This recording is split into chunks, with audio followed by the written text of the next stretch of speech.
Hey you guys, we are on 4.4 today, defining political boundaries. You are going to notice today is almost like a lot of vocabulary. So being able to identify the different types of political boundaries that we see within this unit. They include relic, superimposed, subsequent, antecedent, geometric, and consequent. So let's talk about each one of those and a couple of examples. So the first one is antecedent. And with some of our vocabulary terms, they can clue you in to help you remember. So ante, right? That's taking the root of that word. So these are borders that are established before there has been major settlement by people in a territory. So this example that you see right here on the map is the 49th parallel. This separates Canada and the US. This border was established before there were any major cities in this area, before there was any major infrastructure in this area. So it would be considered an antecedent border. Then we have subsequent, which I'm sure you can kind of like make an inference as to what that means. So these borders are drawn in areas that have already been settled by people. Typically, these are due to changes that have occurred over time. So I will also be linking this video in your assignments for you all to take a look at. It's a really good one. But the example here, boundaries in Europe, they've changed over time somewhat frequently throughout history in response to new empires, wars, political agreements, different historical events like that. So if we take a look at this map over the course of history, you will see all those political borders changing. Then we have consequent. This is a type of subsequent boundary. So it would fall into that category of subsequent boundaries. And this takes into account the existing cultural distribution of the people living in the territory and redevelops boundary lines to more closely align with cultural boundaries.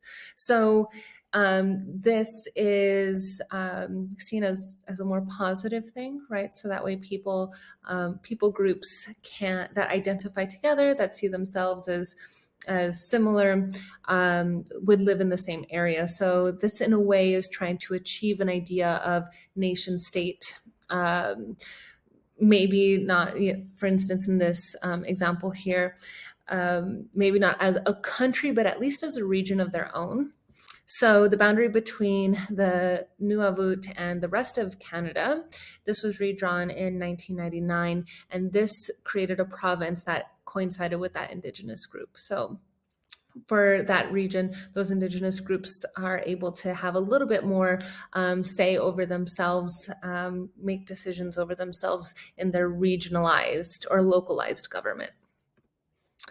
Then we have superimposed. These are borders that are drawn over existing and accepted borders by an outside force.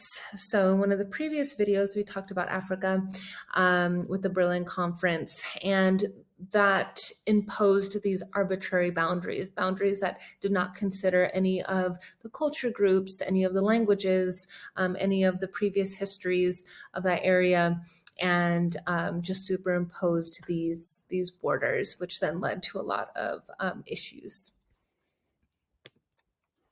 And then we have geometric.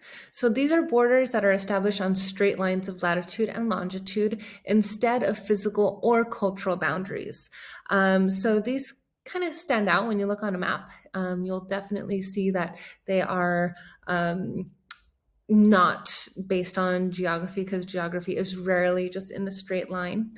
So here we see this example here. Again, when Europe, right, was splitting up different provinces in Southwest Asia, or AKA Middle East. This established the border between Saudi Arabia and Iraq. And this is also considered a superimposed boundary. So keep in mind that political boundaries can be more than one type of boundary. So a superimposed boundary and a geometric boundary for this one. And then we have relic. So just like that word, right? This border no longer exists, but has left some imprint on the local cultural or environmental geography, right? So the example that's here is the boundary between East Germany and West Germany during the Cold War of that Berlin Wall. We can see that in the cultural landscape, We can see that in, even in some of the memorials that are still in existence there. But we definitely see that mark, right? The Iron Curtain in general of the Soviet Union, right, during the Cold War, we definitely see that it's like the cultural landscape that left behind. And then another example, the Confederacy in the US, right, of the south part of the US. Even though that is not an official border anymore, we do see some remnants of it within culture. So just make sure that you guys can think of your own examples for that, and I will see you all in the next video.